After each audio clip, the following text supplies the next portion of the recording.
आज की रॉ देख के मुझे ऐसे फील हो रहा है कि एक बार मुझे भी ड्रू मैकिंटायर के शरीर में आके फील करना है कि इतने मसल और इतना 6 फुट 5-6 इंच के आसपास के हाइट के साथ जब ऐसे बंदों को उठा उठा के फेंकते हैं तो कितनी पावर लगानी पड़ती है और लगता कैसा है। Okay, hello chatters, my name is Rohit and you are watching Wrestle Chatter. तो इस वीडियो में गाइस हम लोग बात करने वाले हैं आज ही मंडे नाइट रॉ के एपिसोड के बारे में, जहां पर हमको काफी सारी स्टोरी लाइन की जो प्रोग्रेशन है वो देखने को मिली। सबसे पहले जो शो की शुरुआत है वो होती है ड्रू मैकिंटायर से। वो सारे के सारे लोगों को वेलकम करते हैं मंडे नाइट रॉ के लिए और कहते हैं कि इस जगह को हो क्या गया है, यहाँ पे सारे के सारे लोग पगला चुके हैं, बहुत ज्यादा हिपोक्रेट है। मतलब बेसिकली वो सारे के सारे लोगों के बारे में जो भी रॉ पर हैं बुरी बुरी बातें कर रहे थे। और उसके बाद वो बोलते हैं, बहुत ही सीधा सीधा शॉट उन्होंने सीएम पंक के ऊपर लिया। सीएम पंक के बारे में वो ये कहते हैं कि अब तो ये ऐसी जगह बन चुकी है कि यहां पे तुम गलती करो, तुमको फायर किया जाए, तुमको रिलीज किया जाए, तुम वापस आओ और तुमको माफ भी कर दिया जाएगा। ऐसा कोई बहुत बड़ी बात नहीं अगर तुम दोबारा से ये चीज रिपीट कर देते हो। और जैसे उन्होंने ये बात बोली तो ये सबको पता था कि ये किसको बोली जा रही है। ये सारी बातें सीएम पंक को बोली जा रही थी। तो ड्रू मैकिंटायर ने ऐसा दिखाया कि भाई वो किसी एक पर्टिकुलर बंदे के बारे में बात नहीं कर रहे, वो सबके बारे में ही बात कर रहे हैं। और उसके बाद वो बात करते हैं उस मुद्दे के बारे में जिससे उनको सबसे ज्यादा प्रॉब्लम हुई, और वो है सेथ रॉलिंस का जे ऊसो को आज शो पर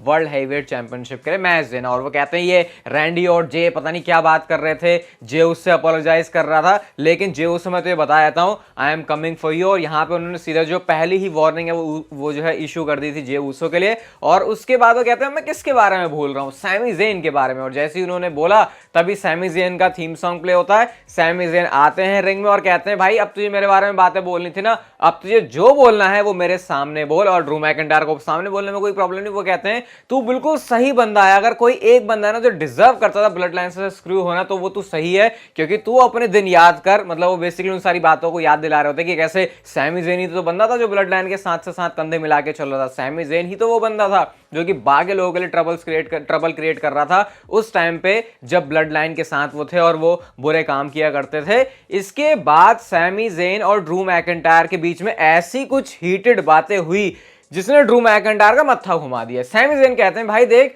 अगर तू ऐसा सोचता है कि तेरी और मेरी स्टोरी कहानी एक जैसी, तो एक जैसी नहीं है। जैसे जैसे तू बोलता जा रहा है मुझे हम दोनों में डिफरेंस नजर आ रहा है। मैं हारा था रोमन रेंस के सामने, लेकिन उसके बाद मैंने कम बैक किया, मैंने फाइट बैक की, मैंने डेडिकेशन दिखाया, मैंने पैशन दिखाया, मैंने सब कुछ किया, मैं मोटिवेटेड था। और उसके बाद मैंने रेसलमेनिया में टैग टीम चैंपियनशिप जीती थी। लेकिन ड्रू मैकिंटायर तूने क्या किया? मैंने अपनी फैमिली को प्राउड किया, क्या तूने कुछ ऐसा काम किया जिससे अपनी फैमिली को प्राउड कर सके? ये बोलते ही ड्रू मैकिंटायर का ऐसा दिमाग खराब हुआ। ड्रू मैकिंटायर ने माइक पर जब बोला ना, वो बोल के ही सुन के ही समझ में आता है कि यार कोई बंदा रियल में कैसे उस चीज को फील करके बोल सकता है। ड्रू मैकिंटायर ने बोला भाई दिमाग खराब हो रहा है, जल्दी से रेफरी लेके आओ, इस बंदे का मैं भूत उतारता हूं। उसके बाद सैमी ज़ेन और ड्रू मैकिंटायर का मैच शुरू होता है। शुरुआत में मैच 50-50 था। सैमी ज़ेन का जो एंकल है, जो पैर है, वो उनको पहले से ही परेशान कर रहा है। ड्रू मैकिंटायर उठा के जैसे अनाउंसर टेबल के पीछे उनको फेंक रहे थे, spine buster, sit out power bomb. Drew McIntyre भले ही लंबे चौड़े हट्टे कट्टे हैं बहुत ज्यादा, लेकिन जितने एजाइल वो लगते हैं वो कभी कभी बहुत अनरियल लगता है कि इतने बड़े साइज का बंदा ऐसे कैसे रिंग में मूव कर रहा है। उसके बाद वो व्हाइट नॉइज भी लगाने जाते हैं, पता नहीं क्या कर रहे थे, शेमस का मूव क्यों चुरा रहे थे वो, उसको जो है सनसेट फ्लिप पावर बॉम्ब में बदल दिया, जिस पर ऑब्वियसली किकआउट भी होता है। अब ये ड्रू मैकिंटायर क्लेमोर के लिए जा रहे होते हैं, उस पर ब्लू थंडर बॉम्ब पड़ा। अब ड्रू मैकिंटायर ने एक चीज देख ली कि भाई ये जो बंदा है इसको लगी हुई है, और उन्होंने उनके जो पैर है उसको हर्ट करना शुरू कर दिया। रेफरी देख ही रहा होता है कि भाई सैमी ज़ेन तो सही है फिर नहीं। ड्रू मैकिंटायर ने क्लेमोर किक लगा के इस मैच में पिन कर दिया सैमी ज़ेन को। और इतना ही नहीं, उस समय तो ड्रू मैकिंटायर इज्जत से वहां से चले गए, लेकिन बैक स्टेज जो सैमी ज़ेन को उन्होंने तोड़ा, मतलब मारा अलग, पैर को अलग हर्ट किया और ऐसा बना दिया कि जैसे कि ये बंदा कुछ टाइम के लिए टीवी पर आ ना पाए। सारे के सारे लोग बाद में जाके देख रहे हैं उनको, भाई ये बंदा सही है फिर नहीं। जियो से बाद में जाके पूछते भी है सैमी ज़ेन के हालात एडम पियर्स से। तो ड्रू मैकिंटायर ने बहुत तगड़े वाले पंगे तो सैमी ज़ेन से ले लिए, लेकिन मुझे ये बोलना चाहिए सैमी ज़ेन ने ड्रू मैकिंटायर से पंगे ले लिए। लेकिन जो ड्रू मैकिंटायर कर रहे हैं इस समय भाई उनको रोकना बहुत ज्यादा मुश्किल हो रहा है। इसके बाद गए शो पर शेना बेज़लेर वर्सेस नाया जैक्स का मैच था, जो कि एक टाइम पर जो है टैग टीम में साथ में थे। जब अपना फिनिशर अनाइलेटर लगाने के लिए वो जारी होती है तो उस पर पकड़ के जो शेना बेज़लेर उन्होंने गिरा भी दिया था। सबमिशन की कोशिश भी हुई शेना बेज़लेर की तरफ से, जो कि किसी फायदे में आई नहीं। उसके बाद फिनिशर खा के इस मैच में शेना बेज़लेर पिन हो गई है। मैच खत्म होने के बाद बेकी लिंच आती है तो नाया जैक्स को वहां से सरकना पड़ जाता है। नेक्स्ट मैच शो पर आता है इंपीरियम वर्सेस DIY के बीच में, और यहाँ पे जो मामला है वो कुछ ऐसा है कि ये 2 आउट ऑफ 3 फॉल्स वाला मैच है। सबसे पहले तो सीएम पंक के चैंट यहाँ पर लग रहे थे। जब भी अब क्राउड को कोई चीज थोड़ी सी बोरिंग होती हुई नजर आती है तो वो सीएम पंक के चैंट लगा देते हैं, वो इस मैच में हो रहा था। लेकिन अगर आपको एक pure wrestling classic tag team तरीके का मैच देखना तो आपको शायद ये वाला मैच पसंद आ सकता है और आएगा भी। इंपीरियम ने शुरुआत में लीड ली, लेकिन उसके बाद दोनों जो पिन है वो आते हैं DIY की तरफ से, और मीट इन द मिडल उनका फिनिशर मुझे बहुत अच्छा लगता है, और इस तरीके से उन्होंने ये वाला मैच जो है वो जीत लिया है। बैक स्टेज हम पहुंचते हैं जहां पर जजमेंट डे के क्लब हाउस में हम लोग हैं, और R-Truth कोई पुराना सा टीवी मॉनिटर उसको फिक्स कर रहे हैं, जो देख के डेवन प्रीस्ट का दिमाग खराब हुआ है। R-Truth उल्टा बोल रहे हैं, भाई ये जेडी मैकडोनाल्ड इसको कोई पसंद नहीं करता, इसको लेके जाओ यहां से। तो जेडी मैकडोनाल्ड कहता है तू क्या बोल रहा है भाई, तू तो हमारे जजमेंट डे का पार्ट भी नहीं है। और उसके बाद R-Truth को वहां से वो लोग भगाते हैं। ये बहुत मुझे सही लगा भाई, ट्रिपल एच बहुत स्मार्ट बंदा है, उसको पता है कि जजमेंट डे अभी लोग कितना पसंद कर रहे हैं। R-Truth को ऐसी किसी सीरियस ग्रुप के साथ जो है क्लब कर देते हैं ऐसे, तो मजा आ जाएगा, और वो चीज वो कर भी रहे हैं। और अभी आगे भी शो पर उन्होंने कुछ कांड किया तो उसके बारे में थोड़ी देर में बात करेंगे। लेकिन इसके बाद गए शो पर केडन गार्टन एंड कटाना chance versus Natalia Teagan Knox का मैच था। क्या ही ज्यादा बात करूं इस मैच के बारे में, लेकिन फिनिशर जरूर देखना, बहुत बढ़िया फिनिशर मुझे लगा वो। मेरे को याद नहीं है, मैंने कभी पहले यूज करते हुए देखा है, पता नहीं, एक तो इनको इतना देखा भी नहीं ना, तो इस वजह से जो है ये मैच जो है वो जीत चुकी है। बाकी ठीक है, बस यही चल रहा है सीन। इसके बाद गए शो पर आते हैं कोडी रोड्स, और यार मतलब एक रॉ में इतनी सारी, मतलब मैं जब डिटेल में किसी सेगमेंट के बारे में बात करूं तो मतलब कि वो डिटेल में बात करने लायक है और उसमें कुछ मजा है, ताकि मैं आपको बता पाऊं और आप उसे फील कर सको। तो कोडी रोड्स आते हैं और सबसे पहले तो वो बोलते हैं मेरी एक बहुत बड़ी गलती हो गई भाई, कि मैंने नाकामुरा इतने टाइम से जो मेरे को हिंट्स दे रहा था, जो वो बातें बोल रहा था, मुझे उसको सुनना और समझना चाहिए था। नाकामुरा मैं रेडी हूं, वो ये बोलते हैं और कहते हैं अब तेरे पास दो ऑप्शन है, या तो तू अपने एक्शंस को एक्सप्लेन कर, या फिर तू अभी रैम से निकल के आ और मेरे साथ फाइट कर। कोडी रोड्स वेट कर रहे हैं, नाकामुरा निकल के नहीं आ रहे, लेकिन फिर उसके बाद लाइट्स ऑफ होती है और कोडी रोड्स की फटने लग गई, क्योंकि लास्ट टाइम जब ऐसे हुआ था तो फिर कोडी रोड्स की जो आंखों में है जुबान केसरी हो गया था। नाकामुरा आते हैं टाइटनट्रॉन पे, और ये जिसका भी आइडिया था ना, कि ओरिजिनली वैसे यही आइडिया होना था मेन रोस्टर में, कोई ये सैमुराई वाला ऐसा कुछ गिमिक होता, ट्रिपल एच या मतलब Vince McMahon triple H NXT संभालते थे और उसके बाद नाकामुरा वहां से मेन रोस्टर में आए थे। तो ओरिजिनली इस तरीके से नाकामुरा चाहते थे अपने आप को। उसके बाद क्या होता है, वो बोलते हैं कि पहले तो मैंने अभी तेरी आंखों में ये सब किया, जुबान केसरी किया, लेकिन आज मैं तेरी आंखें खोलने आया हूं। और यार ये एस्पेक्ट भी हो सकता है, मैंने सोचा नहीं था।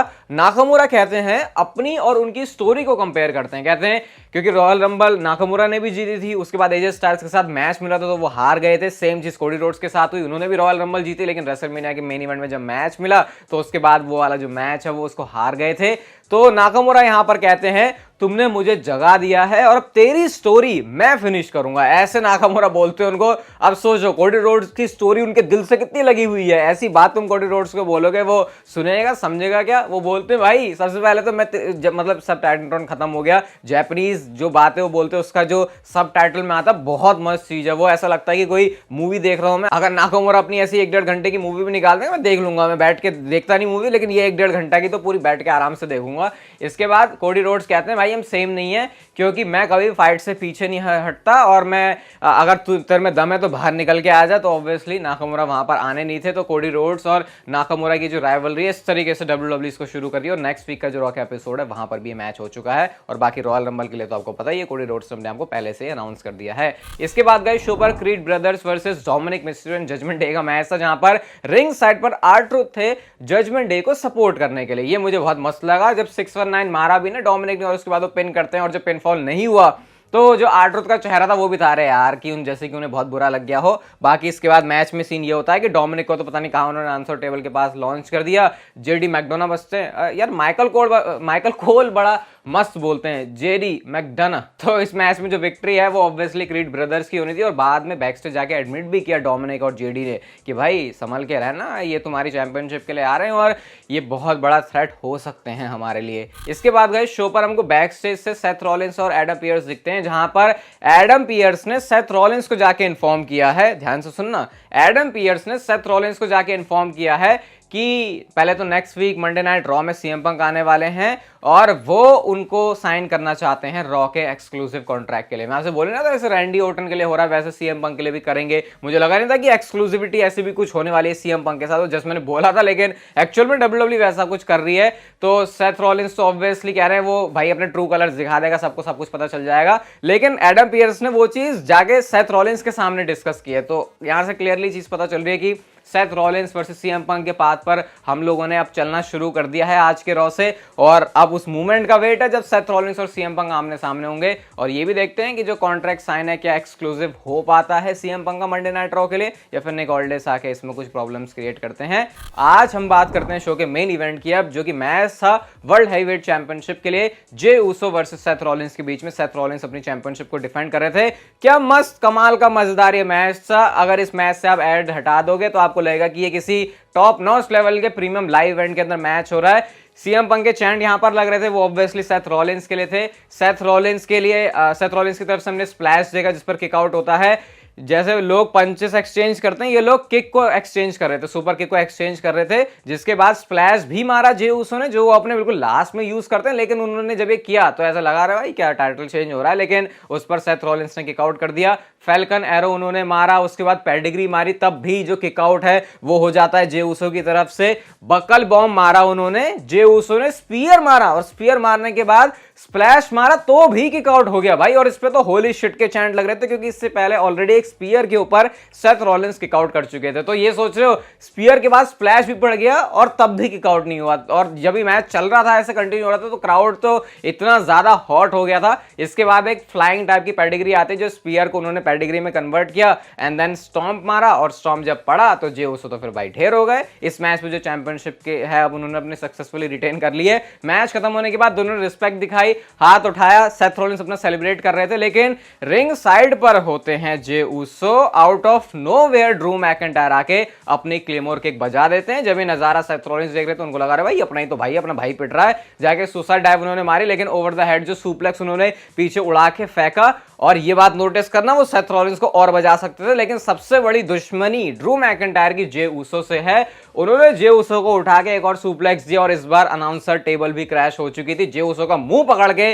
उनको गालियां बक रहे होते हैं, उनको बता रहे होते भाई तेरे को तो मैं देख लूंगा, क्या देख लिया है ऑलरेडी। यहाँ पे बहुत बुरी तरीके से बजा। और ड्रू मैकिंटायर का कैरेक्टर वर्क जो चल रहा है आज ऑफिशियली कह सकते हैं, उनका जो हील टर्न हो गया। Sami Zayn, Jey Uso, Seth Rollins सबको नाप दिया, सबको लपेट दिया, मैच भी जीत लिया। अब पता नहीं ये बंदा आगे जाके क्या करने वाला है, लेकिन आपको क्या काम करना है, आपको लाइक करना है इस वीडियो को, ताकि आप ऐसे शोज के रिव्यू एंजॉय कर सको। बाकी अपने फ्रेंड्स के साथ शेयर भी कर सकते हो ऐसी वीडियोस, और तब तक आप जिंदगी के मजे लो, वरना बताया ना जिंदगी आपसे मजे ले लेगी।